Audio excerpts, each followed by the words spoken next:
देखिए कुमार मित्तल की बुक से वैद्युत चालन चैप्टर का आंकित में न्यूमेरिकल पोर्शन 9वां सवाल है। ये क्वेश्चन नंबर 9। 0.5 मिलीमीटर त्रिज्या के तार में 0.5 एम्पियर की वैद्युत धारा है। यदि तार में मुक्त इलेक्ट्रॉनों की संख्या 4 × 10⁻28 प्रति मीटर क्यूब हो तो उनके अनुगमन वेग की गणना कीजिए। देखिए सवाल को एक बार दो बार पढ़ लीजिए। पढ़ने के बाद सवाल में क्या दिया गया है सबसे पहले ये नोट करना चाहिए।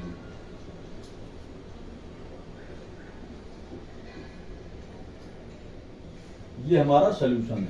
देखिए सवाल में दिया गया है 0.5 मिलीमीटर त्रिज्या के तार में तार की त्रिज्या दी गई है और तार का आकार क्या होता है? बेलन का आकार होता है। तार बेलनाकार होता है। इस तार में उसका जो एरिया ऑफ क्रॉस सेक्शन है, हमने पिछले वीडियो में बताया है कि एरिया ऑफ क्रॉस सेक्शन तार का जो होगा अनुप्रस्थ काट का क्षेत्रफल, जिसको हम अनुप्रस्थ परिच्छेद भी कहते हैं, वो किस रूप का होता है? जब उसके हम सेक्शन काटते हैं तो वृत्ताकार मिलता है हमको। उस वृत्त की त्रिज्या है ये 0.5 मिलीमीटर। तो हम यहां लिख लेते हैं त्रिज्या r बराबर, अब देखिए हम त्रिज्या ना लिख करके सीधे r लिख रहे हैं। r का मतलब 0.5 मिलीमीटर, या इसको हम कन्वर्ट कर लेते हैं मीटर में। तो 0.5 गुणा 10 के ऊपर घात -3 -3, अब ये मीटर बन गया। त्रिज्या उसकी हो गई जो 0.5 मिलीमीटर दी गई थी, 0.5 गुणे 10 के ऊपर घात -3 मीटर। इसमें 0.5 एम्पियर की धारा बह रही है। आई का मान दिया गया है 0.5 एम्पियर। यदि तार में मुक्त इलेक्ट्रॉनों की संख्या, तार में मुक्त इलेक्ट्रॉनों की संख्या किससे लिखी गई है? n से, स्मॉल n से।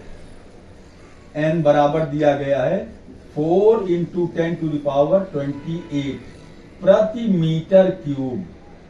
प्रति मीटर क्यूब का मतलब होता है 1 घन मीटर में इतने इलेक्ट्रॉन हैं।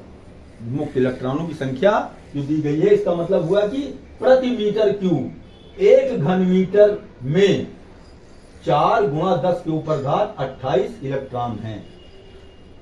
तो कह रहा है इनकी अनुगमन वेग की गणना कीजिए। अनुगमन वेग लिखा जाता है v। देखिए ये d सफिक्स छोटा सा प्रतीक के रूप में लिखा गया है vd। ये d जो लिखा हुआ है नीचे छोटा सा, ये बताता है ड्रिफ्ट वेलोसिटी। ड्रिफ्ट वेलोसिटी अनुगमन वेग, यही हमको निकालना है। अब देखिए इनमें संबंध क्या है? इनमें संबंध है धारा और अनुगमन वेग में संबंध है I बराबर NEA × VD। हम जानते हैं। अब थोड़ा सा इम्तिहान में कुछ सजा के लिखना पड़ता है ना, हम जानते हैं, बाकी कोई जरूरी नहीं है। I बराबर NEA × VD। थोड़ा बड़ा बड़ा लिख दें, आपको दिखाई नहीं पड़े। I बराबर NEA × VD। अब देखिए I हमको मालूम है, यहां पर 0.5 एम्पियर, N हमको मालूम है 4 × 10⁻28, E 1.6 × 10⁻−19, VD हमको निकालना है।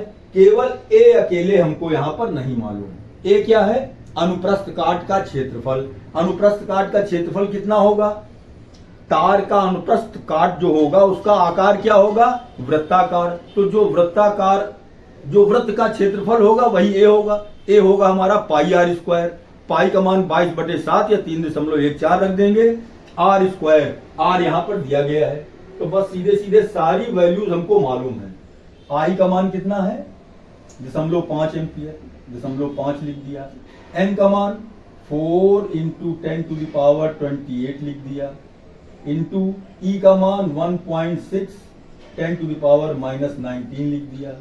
इंटू ए का मान देखिए, अब हम लिखेंगे पाई आर स्क्वायर, पाई का मान 22/7, आर स्क्वायर, आर का मान कितना है 0.5, 10 के ऊपर घात ऋण 5, 0.5 गुणा 10 के ऊपर घात, ये है हमारा आर, इसका स्क्वायर लिख दिया, इंटू वी डी।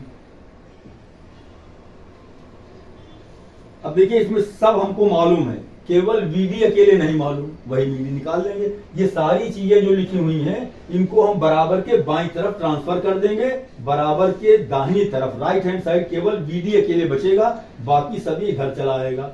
तो देखिए इसको हम लिख सकते हैं इस तरीके से, वीडी इक्वल टू क्या होगा 0.5 अपान 0.5 के नीचे ये सब आ जाएगा। देखिए 4 गुणा 1.6, 4 गुणा 1.6 गुणे 22, देखिए ये 7 ऊपर चला जाएगा, जब इधर से ट्रांसफर होगा तो 7 हमारा जो है ऊपर चला जाएगा 22/7 का।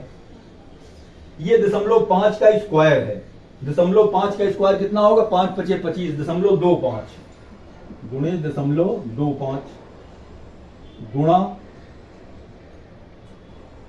अब देखिए 10 की घात, ये कैलकुलेशन का मैं तरीका ही बता दे रहा हूं, 10 की घात कितनी है ये 28।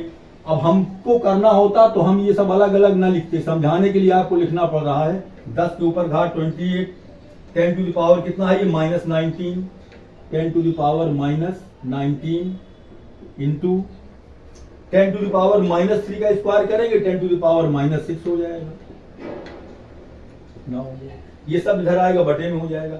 4 गुणा 1.6, देखिए 4 इधर आया बटे में, 1.6 आप बटे में हो गया, 22 भी नीचे आ गया, 0.25 भी नीचे आ गया, ये 7 ऊपर चला गया, 10 के ऊपर घात 28, 10 के ऊपर घात ये कितना है -19 और 10 टू द पावर -6, ये सब।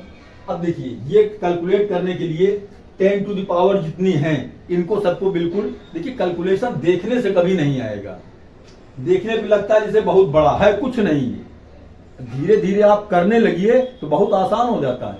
10 के ऊपर घात ये 28 है, ये देखिए धन में है, ये दोनों घातें इसके ऊपर जो है माइनस में है, तो 19 और 6 कितना हो जाएगा 25, माइनस में 25 होगा, प्लस में 28 है, तो 28 में से 25 घटाएं कितना बचेगा 3, 10 के ऊपर घात, अब इतना समझ लीजिए ये जितना है ये कितना हो गया, ये हो गया 10 के ऊपर घात 3, देखने में इतना लग रहा है 10 के ऊपर घात 3, 28 में से 25 घटाएं कितना बचेगा 10 के ऊपर घात 3, ऊपर ले जाएंगे तो 10 टू द पावर -3।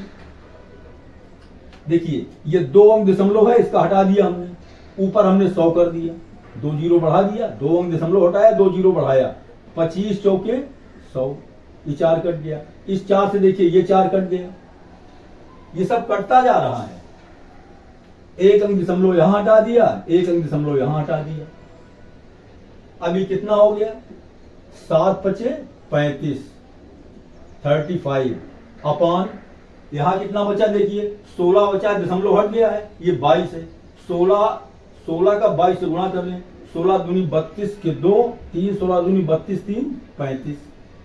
देखिए ये सब समेट गया बिल्कुल से, कितना आसान हो गया। ये 10 के ऊपर घात कितना बचा है यहाँ पर 3, ऊपर ले गए -3, 10 टू द पावर -3। अब देखिए इसको सरल करने के लिए एक तरीका मैं बता दे रहा हूं, ये आपको करने में आएगा, सुनने में देखने में कभी नहीं आएगा। ये 35 है, ये 352 है, अगर यहाँ पर एक जीरो हो जाए तो ये 350 हो जाए, ये 352 लगभग बराबर हो जाएंगे। एक जीरो यहाँ लाने का मतलब है 10 से गुणा करें तो 10 से भाग दें। अब अगर 10 से गुणा करते हैं देखिए तो ये हमारा हो जाएगा 350 बटे 352, और जो हमने 10 से गुणा किया 10 से भाग देंगे तो ऊपर जाएगा तो 10 टू द पावर -1 हो जाएगा, तो ये -4 हो जाएगा, 10 टू द पावर -4। इस तरीके से ये तर्क किया जाता है कैलकुलेशन करने में। अब ये 350 है, ये 352 है, ये लगभग 1 के बराबर नहीं लग रहा है भाई, अगर ये 52 होता तो कट जाता पूरा पूरा। इसका मतलब क्या है कि ये थोड़ा सा कम है तो 1 से थोड़ा कम आएगा, कितना आएगा 0.99 आ जाएगा। आप भाग दे के देख लीजिए, ये आ जाएगा 0.99 इंटू 10 टू द पावर -4, ये वीडी का मान आ रहा है विधि का मान आ गया। बस यही आपका आंसर हो गया। हमने 352 से इसमें भाग नहीं दिया, हमने अंदाज के लिख दिया 0.99। यहाँ पर 352, अगर ये 52 होता तो पूरा कट के 1 आता, 2 नहीं है, यहाँ पर थोड़ा कम आएगा तो बस 0.99 हो गया। इससे और कम क्या होगा? 0.99 लिख दिया 10⁻⁻4। या देखिए इसको हम लिख सकते हैं, एक अंक दशमलव इधर कर दें तो ये हो जाएगा 9.9, मतलब 10 से गुणा किया तो 10 से भाग भी दे दें। दशमलव यहां लाने के लिए क्या करना पड़ेगा? 10 से गुणा करना पड़ेगा, तो 9.9 हो गया, तो 10 से भाग देंगे तो 10 टू द पावर क्या हो जाएगा? ये -5, इतने मीटर प्रति सेकेंड। इतने मीटर प्रति सेकेंड आपका ये आंसर हो गया। अगर इसमें हम 100 से गुणा कर दें तो ये मीटर की जगह सेंटीमीटर बन जाएगा। तो चलिए 100 से गुणा कर दिया, 9.9 इंटू 10 टू द पावर -5 है। 100 से चलिए इसमें हमने गुणा कर दिया, अब ये हमारा बन गया सेंटीमीटर प्रति second. 9.9 into 10 to the power -3 हो जाएगा। ये 10 टू द पावर 2 हो गया 100, ये -5 और +2 -3 हो जाएगा, इतने सेंटीमीटर। जैसे चाहिए ये आपको अपने मन से करना पड़ेगा तभी आएगा। ये भी आंसर आपका हो गया। चाहे सेंटीमीटर वाला आंसर लिखिए, चाहे ये मीटर वाला आंसर लिखिए, चाहे भाग देंगे तो हमने 0.99 निकाला है, हो सकता है कि आप भाग देंगे तो तीसरा अंक भी आ जाएगा, चौथा अंक भी आ जाएगा। जितना आप चाहिए उतना कैलकुलेट कर लीजिए। ये मेरा काम समझाना है, मैंने समझा दिया। सवाल लगेगा कैसे करना है आपको, क्योंकि जरूरी नहीं है कि इम्तिहान में जो सवाल आए वो सारे अंक यही दिए गए हों और आपको इसको रटना है। अंक बदल भी सकता है, आपको तरीका मालूम होना चाहिए। बस मेरा काम है सवाल को समझाना। इसके बाद आप एक बार दो बार जब लगाएंगे सवाल को तो सवाल अपने हिसाब से खुद ही धीरे धीरे सिस्टम में आ जाता है। हमको पता होता है कि कौन सा पोर्शन हमको रफ में करना है और कौन सा पोर्शन हमको फेयर में दिखाना है। दूसरी चीज है कि देखिए वीडियो में जो छोटा बनाता हूं उसका पीछे एक कारण है कि बहुत से लोगों के पास बहुत से क्या आप ये मान के चलिए कि सबके पास वाईफाई की सुविधा नहीं है, डाटा सबको लिमिटेड मिलता है। तो मैं छोटा छोटा वीडियो इसलिए बनाता हूं कि आप अपने कम डाटा में इसको आराम से मेरा वीडियो आप देख सकें। और कमेंट करके आप ये जरूर बताइए कि क्या चीज इसमें आपको समझ में नहीं आती है। जिस रूप में आपके समझ में आएगा मैं कोशिश करूंगा उस रूप में समझाने की। बस इतना जरूर है कि अगर आप धैर्य रख करके मेरे साथ लगे रहेंगे तो फिजिक्स आपको आने लगेगी, न्यूमेरिकल्स आप बड़े आराम से लगाने लगेंगे। किस चैप्टर पर किस पोर्शन में आपको दिक्कत आ रही है, किस चीज का मुझको वीडियो बनाना है, अगर आप कमेंट करेंगे तो मैं उसी हिसाब से वीडियो बना के आपको डालता रहूंगा।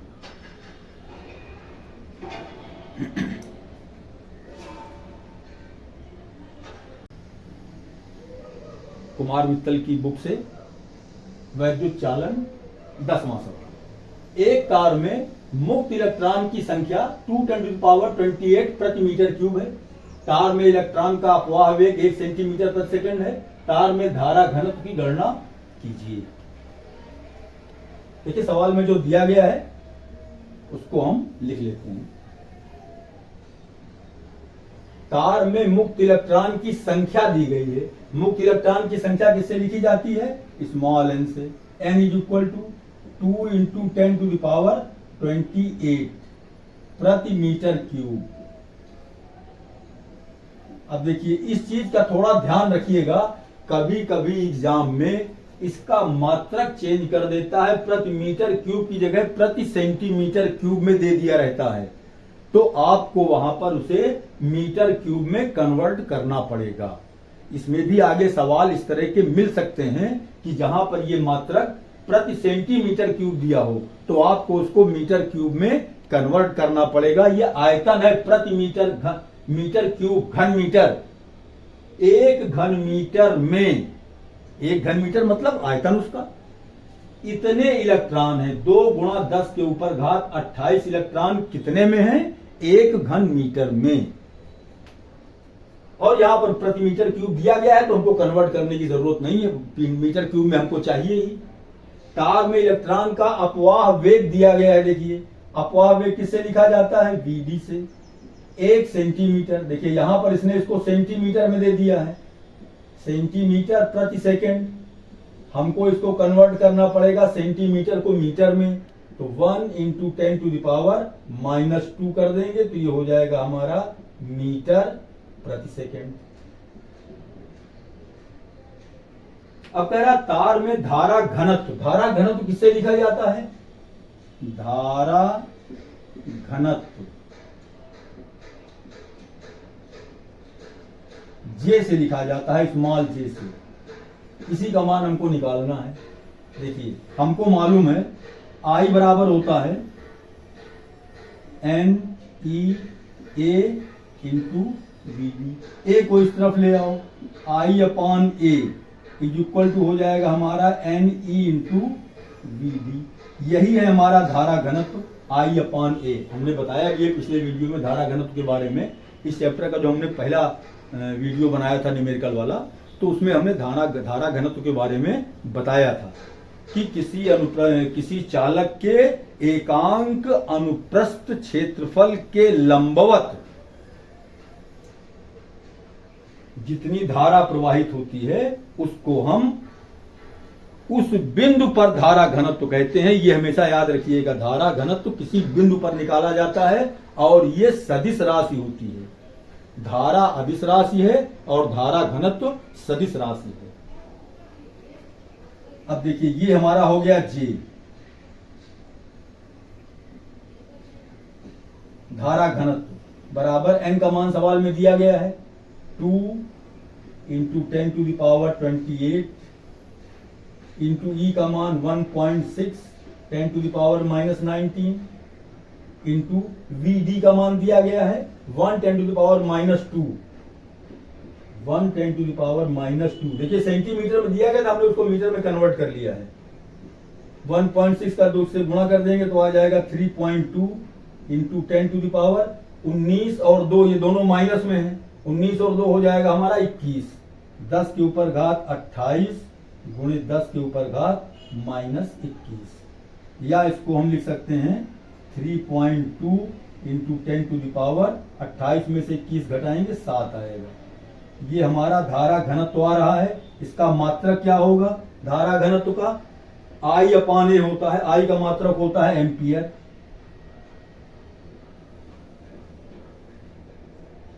अपॉन A का मीटर स्क्वायर, ये क्षेत्रफल है मीटर स्क्वायर। ये हमारा आंसर हो गया है। सवाल छोटा सा, कभी कभी एक नंबर में इसको पूछ लिया जाता है। तो धारा घनत्व के बारे में आपको मालूम होना चाहिए, धारा घनत्व होता है I/A से।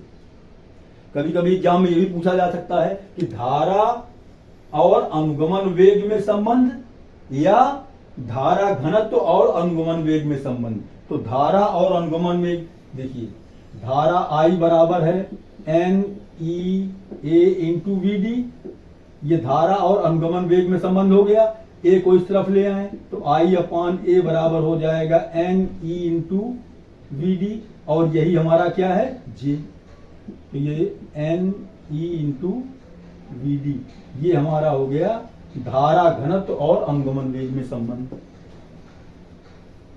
तो इस तरीके से ये क्वेश्चन नंबर 10 आपका हो गया। देखिए कुमार मित्तल की बुक से चैप्टर वैद्युत चालन, सवाल 11वां। एक तार के अनुप्रस्थ काट का क्षेत्रफल 1 × 10⁻7 मीटर स्क्वायर तथा तार में मुक्त इलेक्ट्रॉन की संख्या 2 × 10⁻28 प्रति मीटर क्यूब है। तार में 3.2 एम्पियर की धारा प्रवाहित हो रही है। ज्ञात कीजिए, पहला पार्ट तार में धारा घनत्व, दूसरा इलेक्ट्रॉनों का अनुगमन वेग। अब देखिए ये सवाल अगर आपने पीछे वाले सवाल लगाए हैं तो इन सवालों में कुछ है नहीं, बहुत ज्यादा समझाने की जरूरत नहीं है। मुझको तो लगाना भी नहीं चाहिए, लेकिन लगा इसलिए दे रहा हूं कि मान लीजिए बहुत लोग ऐसे भी होंगे जिनको नहीं आता, नहीं लगा पा रहे हैं, तो वो देख लेंगे। बाकी आप इसको आप खुद भी लगा सकते हैं। अनुप्रस्थ काट का क्षेत्रफल दिया गया है, ए सवाल में दिया गया है 1 इंटू 10⁻⁻7। देखिए ये मीटर स्क्वायर में है, मात्रक का बहुत ध्यान रखना जरूरी होता है, मात्रक कहीं गलत हो जाएगा, सवाल आपका गलत हो जाएगा। मुक्त इलेक्ट्रॉन की संख्या दी गई है, मुक्त इलेक्ट्रॉन स्मॉल एन से लिखा जाता है 2 इंटू 10⁻28 प्रति मीटर क्यूब है, ये भी ठीक है, मात्रक प्रति मीटर क्यूब है। तार में 3.2 एम्पियर की धारा प्रवाहित हो रही है, I बराबर 3.2 एम्पियर की धारा प्रवाहित हो रही है। निकालना क्या है, तार में धारा घनत्व J का मान निकालना है और अनुगमन वेग निकालना है, दो चीजें इसमें निकालना है। देखिए J बराबर क्या होता है, I/A। I का मान दिया गया है 3.2 एम्पियर, I का मान, A का मान दिया गया है 1 × 10⁻7, ये हमारा हो जाएगा 3.2 × 10⁻7 प्लस 7 ऊपर हो जाएगा, बस यही हमारा आंसर हो जाएगा। धारा घनत्व J बराबर, इसका मात्रा क्या होगा, एम्पियर बटे मीटर स्क्वायर। I/A है, I का मात्रक एम्पियर, A का मात्रक मीटर स्क्वायर। ये आपका हो गया J का मान। अब हमको निकालना क्या है, इसमें धारा है अनुगमन वेग। अनुगमन वेग I बराबर संबंध क्या है इसमें, NEA इंटू VD। A को इस तरफ हम ले आए तो ये हमारा हो गया I/A equal to NE into VD, और ये क्या है हमारा J। I/A क्या है, J है। J का मान हमने यहाँ निकाल लिया है 3.2 10⁻7, इसकी जगह हम लिख सकते हैं direct 3.2 into 10⁻7 is equal to N का मान 2 इंटू 10⁻28 दिया गया है, E का मान 1.6 इंटू 10⁻19 इंटू VD हमको निकालना ही है। सब मान रख दिया हमने सीधे सीधे। देखिए ये हमारा क्या होगा 1.6, अब कैलकुलेशन की ट्रिक देखिए, 1.6 ये है, 2 ये है, इसका दोनों का आपस में गुणा करें कितना होगा, 16 दूनी 32, 3.2 होगा, और ये भी 3.2 है, ये 3.2 से ये कैंसिल हो जाएगा। हम इसी तरीके से कैलकुलेशन करते हैं और आपको भी चाहते हैं कि ऐसे ही आप कैलकुलेशन करते करते इतनी प्रैक्टिस कर लीजिए कि डायरेक्ट काट दीजिए इसको। अब ये बचा कितना देखिए, यहाँ 10⁻7 है, 10⁻28, 10⁻19 इंटू VD निकालना है, तो इन दोनों को हम इधर ट्रांसफर कर देंगे। ये 10⁻7 upon 10⁻28 into 10⁻19 is equal to VD। देखिए ये 28 धन में है और 19 ऋण में है, 28 में से 19 घटा देंगे, 28 में से 19 घटाएं कितना बचेगा, 9 बचेगा, धन में आएगा 9, ये ऊपर जाएगा तो ऋण में हो जाएगा, तो VD बराबर कितना हो जाएगा, या ऐसे देखिए 10 के ऊपर घात 7 है, ये 28 ऊपर जाएगा माइनस में हो जाएगा, ये 19 ऊपर जाएगा प्लस में हो जाएगा। 10⁻19 और 7 ये -28 है, और ये 19 और 7 26 प्लस 26, या 10⁻⁻2 इतने मीटर प्रति सेकंड आ गया। इसको ऐसे भी कह सकते हैं VD equal to 1 into 10⁻⁻2 metre प्रति सेकंड। देखिए वेग है, ये वेग का मात्रा क्या होगा, मीटर प्रति सेकंड।